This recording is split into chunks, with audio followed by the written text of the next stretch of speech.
नमस्कार दोस्तों, स्वागत है आपके अपने YouTube चैनल में। दोस्तों, आज हम जानेंगे आदि शंकराचार्य के बारे में। आदि शंकराचार्य हिंदू धर्म के सबसे महान विद्वानों और दार्शनिकों में से एक थे। तो आइए वीडियो को बिना देरी किए शुरू करते हैं। आदि शंकराचार्य एक हिंदू धर्मशास्त्री, दार्शनिक, बहुज्ञ और संगीतकार थे।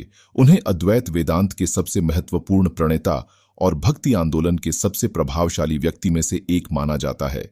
उन्होंने भारत के चारों कोनों में 4 मठ स्थापित किए, जिनमें से श्रीगिरि नारायण मंदिर केरल सबसे प्राचीन है।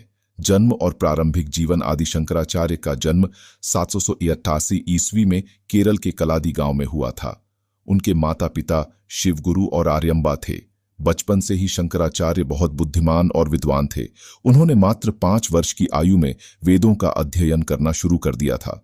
जब वह 8 वर्ष के थे तब उन्होंने उपनिषदों का ज्ञान प्राप्त कर लिया था। उन्होंने वेदांत, व्याकरण, मीमांसा और तर्कशास्त्र जैसे विषयों का भी अध्ययन किया। विद्वत्ता और दर्शन। शंकराचार्य ने भारत के कई विद्वानों और दार्शनिकों के साथ शास्त्रार्थ किए और उन्हें पराजित किया।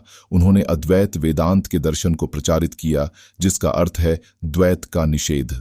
अद्वैत वेदांत के अनुसार ब्रह्म ही सत्य है और बाकी सब कुछ मिथ्या है। आत्मा और परमात्मा एक ही हैं। भक्ति आंदोलन। शंकराचार्य ने भक्ति आंदोलन को भी प्रोत्साहित किया। उन्होंने भगवान शिव और देवी दुर्गा की स्तुति में कई भजन लिखे।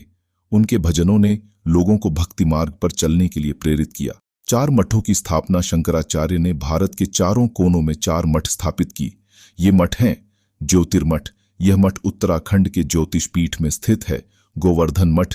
यह मठ गुजरात के द्वारका में स्थित है। शारदा मठ। यह मठ जम्मू कश्मीर के शारदा में स्थित है। श्रृंगेरी मठ। यह मठ कर्नाटक के श्रृंगेरी में स्थित है। इन मठों की स्थापना का उद्देश्य हिंदू धर्म के प्रसार और संरक्षण करना था। मठों में वेदों, उपनिषदों और अन्य हिंदू धर्म ग्रंथों का अध्ययन और अध्यापन होता था। निधन। आदि शंकराचार्य का निधन 820 ईस्वी में केदारनाथ में हुआ था। वे मात्र 32 वर्ष के थे। उनके निधन से हिंदू धर्म को एक बड़ी क्षति हुई। प्रभाव और विरासत। आदि शंकराचार्य हिंदू धर्म के सबसे प्रभावशाली व्यक्तियों में से एक थे। उन्होंने अद्वैत वेदांत के दर्शन को प्रचारित किया और भक्ति आंदोलन को प्रोत्साहित किया। उन्होंने भारत के चारों कोनों में 4 मठ स्थापित किए, जिनमें से श्रीगिरि नारायण मंदिर केरल सबसे प्राचीन है। आज भी आदि शंकराचार्य के दर्शन और विचार प्रासंगिक हैं। उनके अनुयायी दुनिया के हर कोने में पाए जाते हैं। वह हिंदू धर्म के एक महान गुरु और संत थे। इस तरह की वीडियो और देखने के लिए पेज को फॉलो करें। चैनल को सब्सक्राइब करना ना भूलें।